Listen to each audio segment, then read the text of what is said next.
मेरी सास मुझे कपड़ों की दुकान पर ले गईं और कहने लगीं, अब क्या बात भी मैं ही करूं? जो कहाँ है वह पूछना, इनके पास तो सारा माल होता है। मैंने कहा, मुझे शर्म आ रही है। तो मेरी सास ने कहा, तू शर्माती रहेगी ना तो सब कुछ खत्म हो जाएगा। चल, पूछना इनसे, मैं साइड पर हो जाती हूँ। अगर तुझे मुझसे शर्म आ रही है तो। मैंने कहा, आपसे नहीं मम्मी जी, मुझे दुकान वाले से शर्म आ रही है। वह क्या सोचेगा कि हम क्या लेने के लिए आए हैं। तो मेरी सास कहने लगी, यहाँ पर यही सब कुछ लेने के लिए आते हैं। मैंने दुकान वाले से कहा, आपके पास रात को सोने वाले कपड़े होंगे? शुक्र है मुझे पूरी बात नहीं बतानी पड़ी। वह समझ गया और मुझे दिखाने लगा कि मुझे क्या लेना है और क्या नहीं। मेरी सास ने इशारा किया कि यह वाली उठा ले। जब मैंने उस सूट की तरफ देखा तो मैंने कहा, नहीं, यह तो कुछ ज़्यादा ही अजीब है।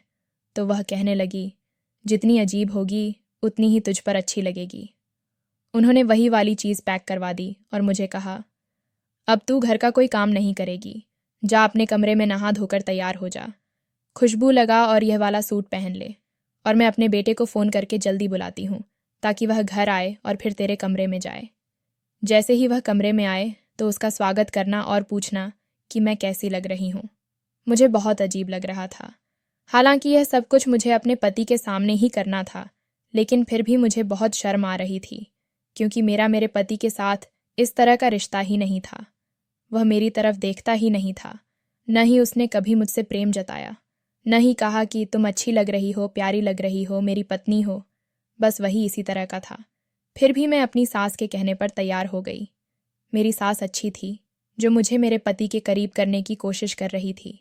वरना तो ऐसी ऐसी औरतें होती हैं जो बहू को अपने बेटे से दूर करने की कोशिश करती हैं और किसी तरह दोनों में नफरत डालना चाहती हैं। लेकिन यह तो मेरा साथ दे रही थी।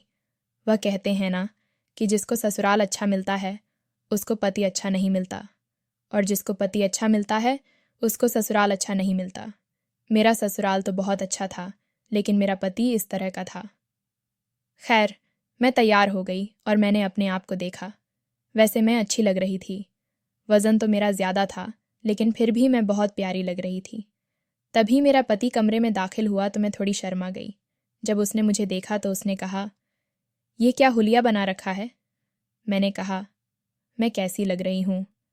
तो उसने कहा, तुम ऐसी लग रही हो जैसे तुम्हारे अंदर किसी ने हवा भर दी है। इतनी बुरी लग रही हो कि मैं तुम्हें क्या बताऊँ। तुम्हें देखकर मुझे उल्टी आ रही है। पता नहीं कौन सा दिन था जब तू मेरी ज़िंदगी में आई थी, और अब मुझे तुम्हारे साथ गुजारा करना पड़ रहा है। क्या करूँ मैं? तुम ही बताओ। तुम ही बताओ, क्या मैं सारी ज़िंदगी इसी तरह गुजारता रहूँगा? मैं तो हैरान रह गई। वह एक सांस में बोलने लगा और बाथरूम में चला गया। मैं बेड पर बैठ गई और फूट फूट कर रोने लगी। मेरी नज़र अपनी तस्वीर पर पड़ी, जो शादी से पहले की थी। ऐसा लगता था कि वह किसी और लड़की की तस्वीर है। अब मुझे क्या करना चाहिए था? मैंने कुछ सोच लिया, और जब मेरा पति बाथरूम से मुंह हाथ धोकर बाहर आया तो मुझे ऐसे अवतार में देखकर हैरान रह गया। उसने कहा, अब ये क्या है? मैंने कहा, क्या मैं अभी भी अच्छी नहीं लग रही? और वह मेरी तरफ आया। मेरा नाम मधु है, मेरी उम्र 17 साल है। मैं एक गरीब परिवार से ताल्लुक़ रखती थी। हमारे पास दौलत तो ना थी, पर शराफत में लोग हमारे घर की मिसाल देते थे। सारा मोहल्ला हमारी तारीफ़ किया करता था। हमारे घर का माहौल यूं तो बहुत अच्छा था, पर इस घर में हमें कभी भी ना तो अच्छा खाने को मिला और ना ही अच्छा पहनने को। मेरे बाबा पंडित थे और वो कहते थे कि हमें हर हाल में गुज़र और शुक्र करना चाहिए। मैं भगवान के घर का रखवाला हूँ, भगवान के घर में होता हूँ, मैं यही काम कर सकता हूँ। हमें इसी तरह से ज़िंदगी गुजारनी चाहिए। किसी के साथ बुरा नहीं करना चाहिए। जो है उसी में खुश रहना चाहिए, क्योंकि यह सब कुछ भगवान ने दिया है। उसने सोच समझ कर दिया है, किसको कितना देना है, किसको कितना नहीं देना। हम उसके साथ सवाल नहीं कर सकते, बस जो उसने दिया है उसमें ही खुश रह सकते हैं। हम 3 बहनें थीं, मैं सबसे बड़ी थी। जब मेरी उम्र 17 साल हो गई तो मेरे घर वालों को मेरी शादी की फ़िक्र सताने लगी, क्योंकि मेरी माँ कहती थी कि लड़कियों की शादी जल्दी ही कर देनी चाहिए। रिश्ते करवाने वाली मौसी मेरी माँ की सहेली थी। उसी ने मेरी माँ का दिमाग ख़राब किया था। उल्टी सीधी बातें बताती थी। एक दिन उनको कहानी सुना रही थी। एक लड़की थी जिसके माँ बाप ने उसकी शादी फिक्स कर दी, और वह शादी वाले दिन ही भाग गई, क्योंकि वह किसी और से प्रेम करती थी और उस लड़की की उम्र 27 साल तक उस लड़की को घर में बैठाए रखा, और जब शादी की बारी आई तब तक उसने अपने लिए कोई और तलाश कर लिया। इसलिए लड़कियों की शादी जल्दी करवा देनी चाहिए। जाहिर है उसका परिवार तो शादियों से चलता था, और इसलिए वह कहती थी कि सबकी शादी जल्दी करवा दो ताकि उसके पास ज़्यादा ग्राहक हों। मोहल्ले की ज़्यादातर लड़कियों के रिश्ते उन्होंने ही करवाए थे। अब उनके हमारे घर भी चक्कर लगने शुरू हो गए थे। इस उम्र में लड़कियों को बहुत शौक होता है कि उनके रिश्ते के बारे में क्या बातें हो रही हैं। मुझे भी बहुत शौक था, बल्कि उत्सुकता की हद तक मैं पागल थी। इस मामले में क्या बात हो रही है, मुझे सब कुछ जानना था। एक दिन मौसी मेरी माँ से मिलने आई तो मैं छुपकर उनकी बातें सुनने लगी। देखो बहन, लड़कियों के रिश्ते होते हैं दहेज से, और तुम तो अभी से सब साफ साफ कह रही हो कि 2 जोड़ों के अलावा तुम अपनी बेटी को कुछ भी नहीं दे सकती। यूं तो तुम्हारी बेटियों के रिश्ते मुझे होते नजर नहीं आ रहे। उसकी खरी और साफ बात सुनकर मेरी माँ घबरा गई और कहने लगी कि कुछ तो करो। कोई तो ऐसा होगा जो बिना दहेज के किसी की बेटी को कबूल कर लेगा। कोई भगवान का नेक बंदा होगा। बेशक हम अपनी बेटियों को दहेज नहीं दे सकते, लेकिन मेरी बेटियां शक्ल और सूरत की बहुत अच्छी हैं। हाँ, अच्छे लोग भी हैं, पर बहुत कम हैं। मेरी बेटियां भी लाखों में एक हैं। मेरी माँ ने बहुत मोहब्बत से हमारी तारीफ़ें की, पर उसका कहना था कि अपनी औलाद भला किसको बुरी लगती है। मेरी माँ तो उसकी बाकायदा मिन्टें करने लगी कि कुछ तो करो, कोई तो राह निकालो। हम इतने गरीब लोग थे कि हम कहीं से उधार पकड़कर भी दहेज नहीं बना सकते थे। ऐसा भी नहीं था कि किसी से सामान उठा लेते और बाद में गुस्से में पैसे देते, क्योंकि बाद में भी पैसों का इंतज़ाम नहीं होना था। इसलिए मेरी माँ को आज ये सब कुछ करना पड़ा। वो भी किसी सोच में गुम हो गई, और फिर उन्होंने मेरी माँ को एक अजीब रिश्ते के बारे में बताया। जी हाँ, इस रिश्ते को अजीब ही कहूँगी। अभी मेरी माँ की नज़र मुझ पर पड़ी और उन्होंने मुझे वहाँ से डांट कर भगा दिया। पर मैं भी बहुत हैरान थी और काफ़ी चालाक भी थी। मैं फिर वहीं वापस आ गई जहाँ खड़े होकर मैं उनकी बातें सुन रही थी, क्योंकि अब तो मेरा शौक और भी बढ़ गया था। आखिर ये किस किस्म के रिश्ते की बात हो रही थी। मैं यह सोचने लगी कि उन्होंने यह क्या कहा कि अजीब रिश्ता है। लोग कहते हैं अमीर रिश्ता है, गरीब है, भला ये अजीब क्या बला थी। देखो बहन, एक रिश्ता है, लड़का अकेला है, घर उसका अपना है, शक्ल और उम्र का भी सही है, लेकिन उसकी एक शर्त है। मेरी माँ ने हैरान होकर पूछा, कैसी शर्त है? वह शादी से पहले लड़की से मिलना चाहता है, उसने बताया, और हमारे खानदान में तो ऐसा कोई रिवाज नहीं है, पंडित कभी नहीं मानेंगे। मेरी माँ बहुत परेशान हो गई।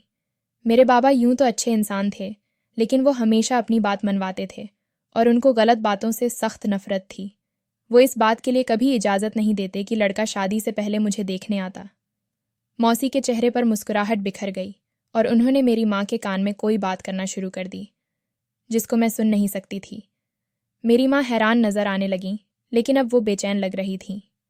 2 दिन बाद मुझे मेरी माँ ने कहा कि मैं तैयार हो जाऊं, क्योंकि मुझे देखने लड़के वाले आ रहे हैं। जबकि मेरे पापा घर पर नहीं थे, वो घर से बाहर गए हुए थे। मैंने माँ से कहा कि अगर पापा भी घर पर नहीं हैं और आपने रिश्ते वालों को बुला लिया, अब इस बात पर कितने नाराज़ होंगे। माँ ने कहा, वह तुझे देखने आ रहे हैं, विदाई करवाने नहीं आ रहे हैं। जो तेरा बाप नाराज़ होगा। अगर तू उनको पसंद आ गई, फिर उनका आना जाना तो लगा ही रहेगा। तेरे बाप से बाद में भी मिल सकते हैं।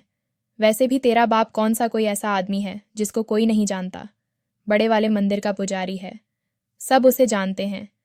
वो लोग भी जानते होंगे तेरे बाप के इस काम का। एक बहाना फ़ायदा हमें ये होने वाला है। सबको पता है कि हम अच्छे घर वाले हैं, क्योंकि पंडित का अपना घर अच्छा नहीं होगा तो फिर किसका होगा। वही अलग बात है कि तेरा बाप अपने हुक्म चलाता है और हमारी कोई बात मानता ही नहीं है। माँ ने मेरे लिए एक बहुत चुस्त सूट निकाला था जो मुझे बहुत पसंद था, और मैंने इसको यह सोच के रखा हुआ था कि कभी इसको किसी को दे दूंगी, क्योंकि हमारे घर में ऐसे तंग कपड़े पहनने की इजाज़त नहीं थी। इसमें तो मेरा सारा जिस्म नज़र आता था। मेरे बाबा को ऐसे कपड़े पहनना पसंद नहीं था, पर आज माँ ने कहा कि मुझे ये सूट पहनना होगा। मैं हैरान थी, मुझे माँ की बातें समझ नहीं आ रही थीं। मैंने कहा, वो लोग मुझे बुरा लड़की समझेंगे कि कैसे कपड़े पहने हुए हैं। एक वैसे तो जब किसी लड़की को कोई लड़के वाले देखने आते हैं तो उसे हमेशा यह कहा जाता है कि सिर पर पल्लू रखना, नज़रें झुकाकर रखना, ताकि वह समझ जाए कि लड़की बहुत ही सुशील है। लेकिन यहाँ पर मेरी माँ मुझे इस तरह के कपड़े पहनने को कह रही थीं, जिन्हें देखकर लोगों के दिल में पहली बात यही आएगी कि इतने तंग कपड़े क्यों पहने हुए हैं। लोग बातें करेंगे। मेरी माँ ने कहा कि आजकल सब ऐसे ही कपड़े पहनते हैं, ज़्यादा गाय बनने की ज़रूरत नहीं है। लेकिन वह मेरी माँ थी, मैं उनकी माँ नहीं थी, इसलिए उन्होंने मुझसे अपनी सारी बातें मनवा लीं। मेरी माँ ने मुझे ज़बरदस्ती एक बहुत तंग कपड़ा पहनने को कहा और मुझे घर की बैठक में भेज दिया, जबकि मैं उनसे पूछ रही थी कि आप मेरे साथ क्यों नहीं चलती और बैठक में कौन मौजूद है। मेरे लिए पहली दफ़ा किसी का रिश्ता आया था, जाहिर है मैं भी घबराई हुई थी। मुझे नहीं पता था कि कैसे पेश आना है, ये सब तो मुझे माँ ने बताना था। और जिस तरह माँ ने मुझे बैठक में भेजा था, मैं यही समझी कि शायद बैठक में लड़के की माँ, बहनें या कुछ और रिश्तेदार मौजूद होंगे। पर जैसे ही मैंने बैठक में कदम रखा, मैं तो हैरान रह गई। इस कमरे में और कोई नहीं, सिर्फ एक लड़का ही बैठा था जो मुझे देखकर खुश हुआ। मैं घबरा गई। वो शख्स मुझे सिर से पांव तक देख रहा था। उसका अंदाज बहुत अजीब था, जैसे वो मेरे वजूद का जायज़ा ले रहा हो। मैंने नोट किया कि उसकी नज़र मेरी कमर पर थी। मैं और ज़्यादा घबरा गई क्योंकि इन कपड़ों में तो मेरी कमर वैसे भी नज़र आ रही थी। मैं आसपास देखने लगी कि माँ कहाँ रह गई। वह आगे बढ़ा और मुझे लगा कि वह मेरे करीब आ रहा है। मेरी टांगें कांपने लगीं। वह बिल्कुल मेरे करीब से होकर बाहर चला गया, जैसे वो मुझे डराकर बहुत खुश हुआ हो। मुझे समझ नहीं आया कि आखिर ये सब हो क्या रहा था। मेरी एक दोस्त थी जो बहुत अजीब अजीब बातें करती थी, क्योंकि उसकी शादी हम सबसे पहले हो गई थी। जब वह हमारे साथ बैठ जाती थी तो हम उसे कहते थे कि अपने पति और शादी की कोई बात नहीं करनी, क्योंकि हमें तेरी बातों से उल्टी आती है। लेकिन उसने एक दफ़ा कहा था कि मर्द होते ही नहीं औरतों को डराकर बहुत खुशी मिलती है, और मुझे आज ऐसा ही लगा था कि जैसे वो मुझे डरते हुए देखकर बहुत खुश हुआ था। माँ ने मेरे किसी सवाल का जवाब नहीं दिया और दोबारा मुझसे इस बात पर कोई बात भी नहीं की। जबकि यह कोई छोटी बात नहीं थी, माँ को मुझसे बात तो करनी चाहिए थी। पर न वो मुझसे बात कर रही थी और न इस मौजू पर मेरी कोई बात सुन रही थी। उन्होंने इतना ज़रूर कहा था कि यह बात किसी को बताना नहीं, न अपनी बहनों को और न अपने बाप को। अगर यह बात किसी को बताई तो मुझसे बुरा कोई नहीं होगा। मैं हैरान थी कि माँ ने यह सब क्यों किया। क्या उनको पता नहीं था कि इस कमरे में एक लड़का बैठा हुआ है, और फिर भी उन्होंने मुझे इतनी आसानी से अंदर भेज दिया? और उस लड़के ने भी कोई बात नहीं की। ये सब कुछ क्या था? मुझे नहीं पता था कि वह कौन है, लेकिन मुझे सब ज़रूर लग रहा था कि माँ को इस बारे में सब कुछ पता था। ये गलती से नहीं हुआ था।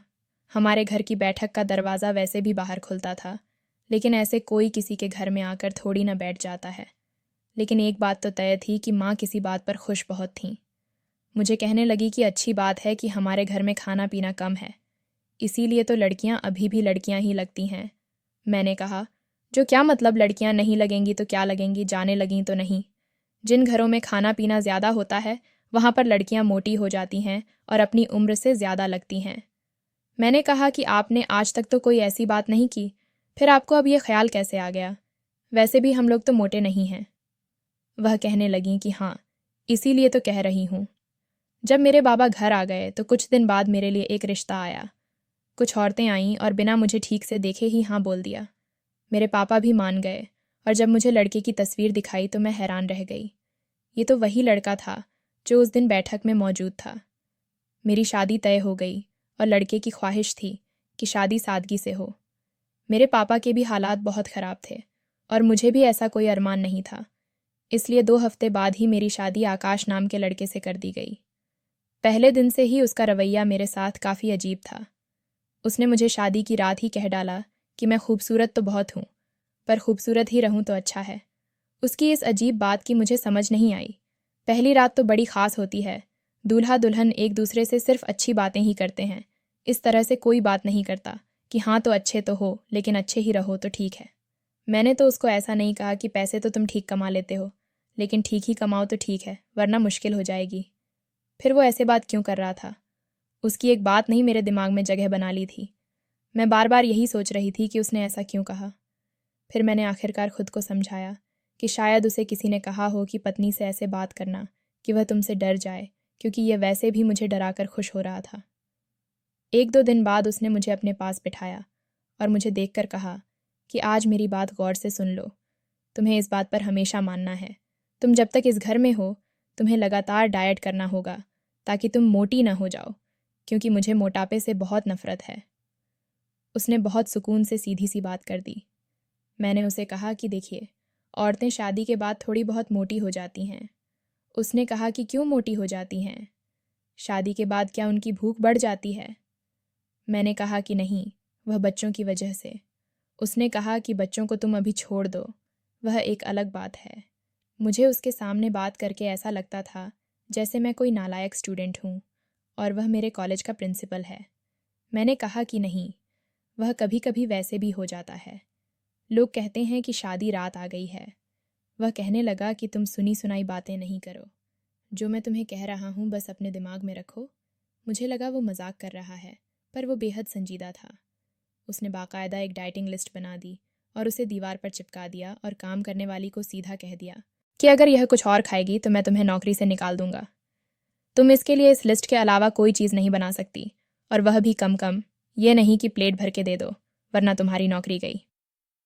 साहब, आप ऐसी बातें नहीं करें। मुझे नौकरी की बड़ी ज़रूरत है। आप जो कहेंगे मैं वैसा ही करूँगी।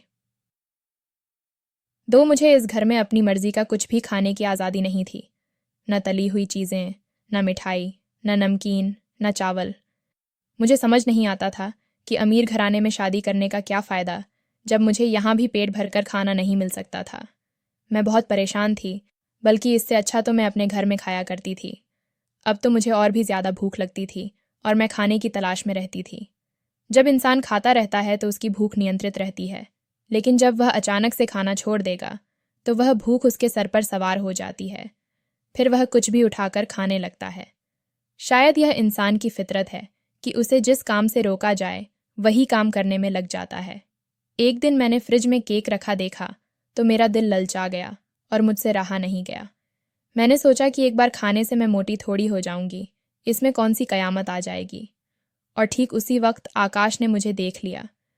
मुझे लगा वह शायद गुस्सा करेगा या कहेगा कि तुमने अच्छा नहीं किया, आइंदा ऐसा मत करना।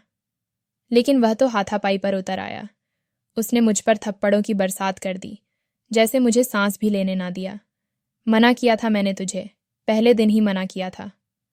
भूखी औरत, पर तूने फिर भी यह हरकत की। अगर यह सब कुछ खाकर तू मोटी बन गई तो याद रखना, तुझे वापस तेरे घर छोड़ आऊंगा।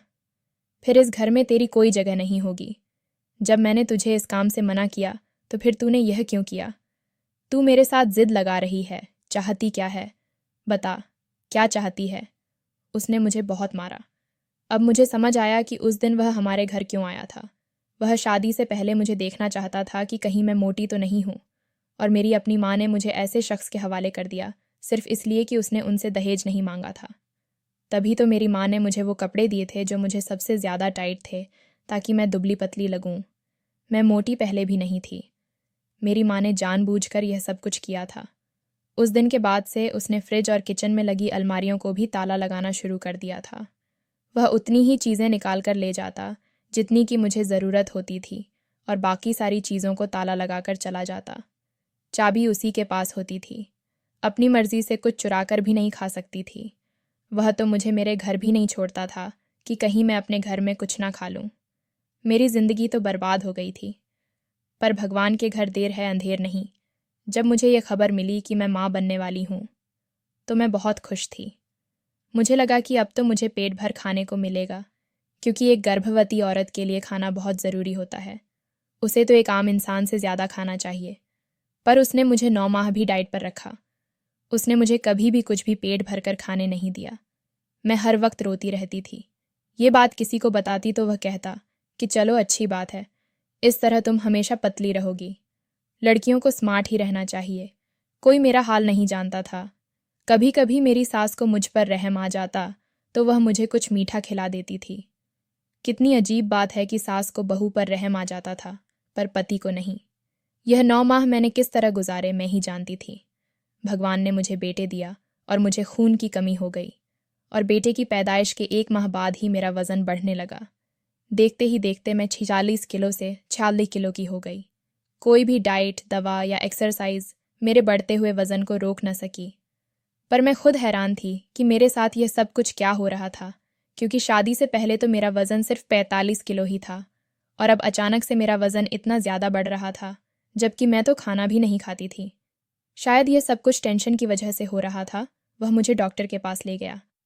डॉक्टर ने भी यही कहा था कि खून की कमी होने की वजह से औरत का वज़न बढ़ जाता है।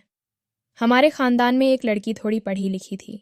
वह कह रही थी कि खाना ना खाने से और ज़्यादा वज़न बढ़ता है, लेकिन उस वक्त मुझे उसकी यह बात समझ नहीं आती थी। शायद मेरे साथ भी यही सब कुछ हो रहा था। मुझे मेरा पति अपनी निगरानी में खाना देता था, बहुत सारी किताबें पढ़ता रहता था, इधर उधर से लोगों से टोटके पूछता रहता था। उसके टोटके उसने मुझ पर इस्तेमाल कर लिए, लेकिन कोई फ़ायदा नहीं हुआ था। उसने मुझ पर बहुत मेहनत करने की कोशिश की, मुझे दवाइयाँ भी ला कर दीं और घर में एक मशीन भी लगवाई ताकि मैं एक्सरसाइज करूं, लेकिन फिर भी कोई असर ना हुआ। आखिरकार आकाश भी हार मान गया और मुझे मेरे हाल पर छोड़ दिया। उसने मुझ पर से पाबंदियां हटाई तो मैं बहुत खाने लगी और मेरा वज़न 46 किलो से सीधे 100 पर जा पहुंचा। मैं 22 साल की उम्र में ही 50 साल की औरत लगने लगी थी।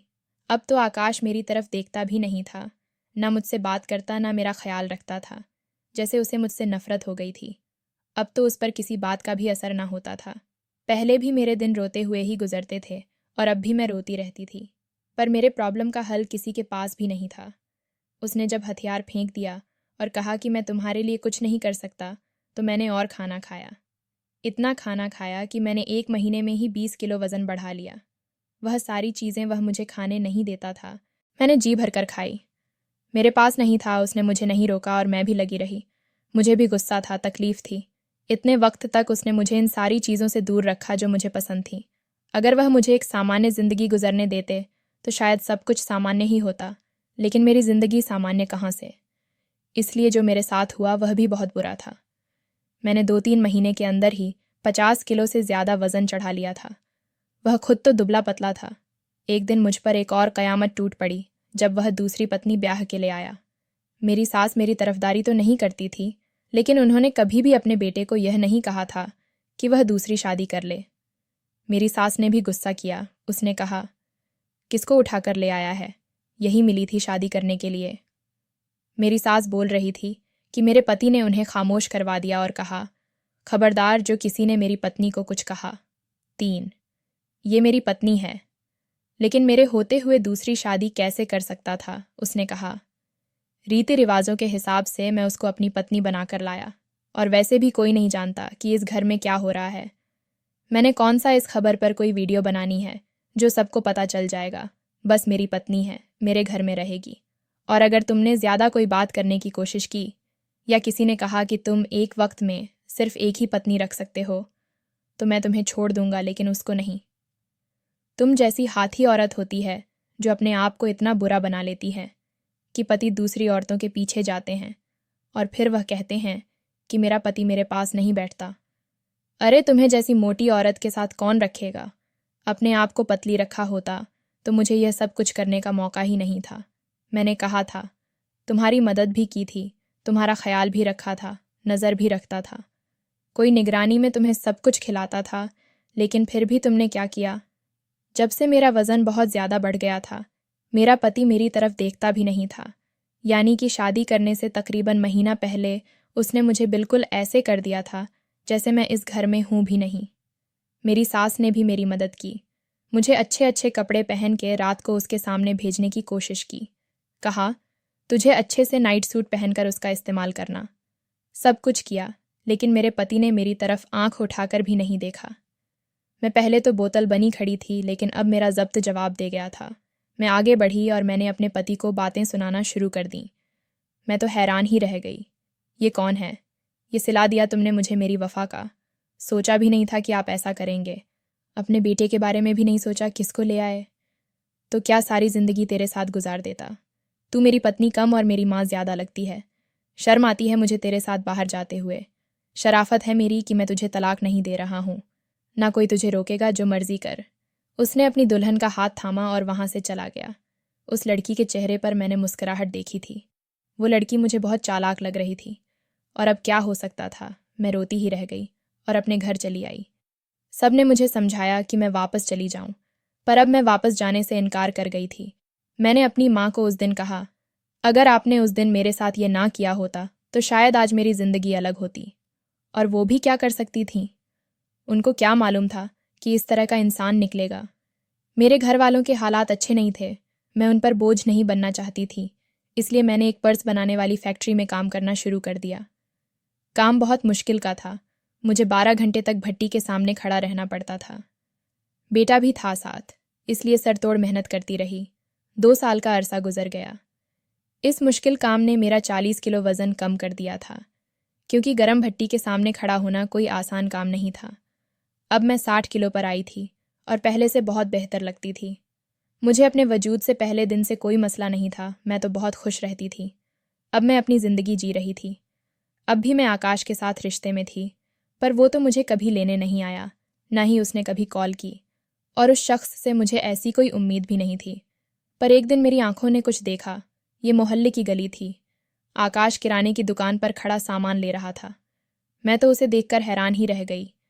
वो इस कदर मोटा कैसे हो गया था कि पहचाना ही नहीं जा रहा था। पर मैं तो उसकी पत्नी थी ना, मैं उसे कैसे ना पहचानती। मैं आगे बढ़ी और उसे रोका। वो मुझे देखकर हैरान हुआ और कुछ झिझकने लगा, जैसे ना चाहता हो कि मैं उसे देखूं। ये क्या हाल बना रखा है, मैं ठीक हूँ। वो घबरा सा गया। मुझे एनीमिया हुआ है, खून की कमी की वजह से जिस्म फूल गया है। ये वज़न नहीं है, ये सिर्फ मेरे जिस्म को हवा हुई है। मैं दवाई खाऊंगा तो 1-2 हफ्तों में ठीक हो जाऊंगा।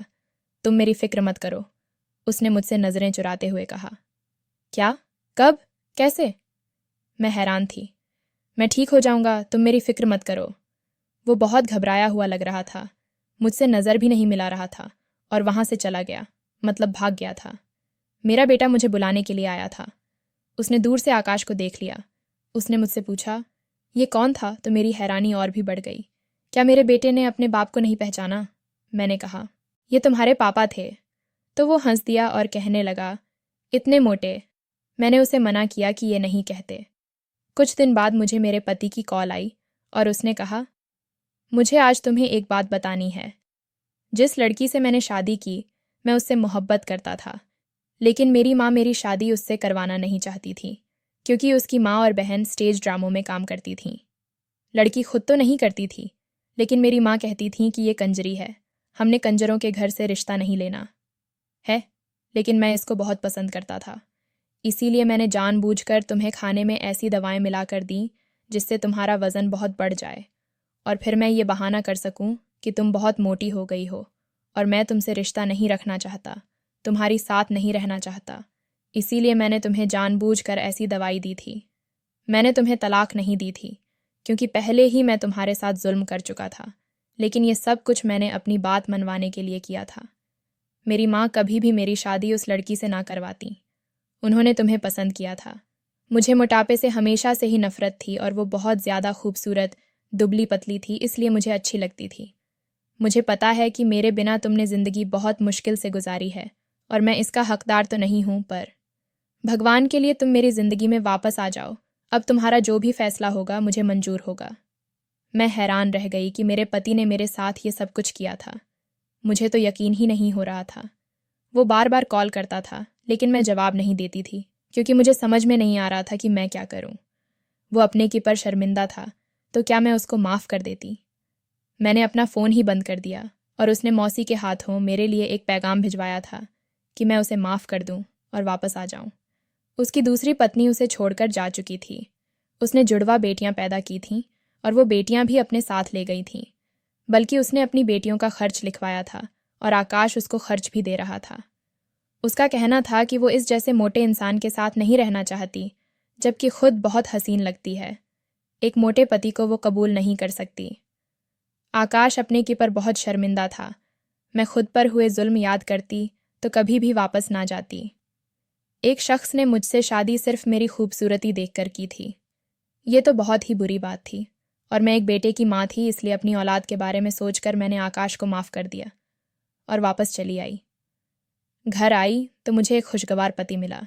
उसने खुद हमारे लिए मेरी पसंद का खाना बनाया था। उसने मुझसे रो रो कर माफ़ी मांगी। उसने कहा कि मुझे माफ़ कर दो, मैं बहुत गलत था।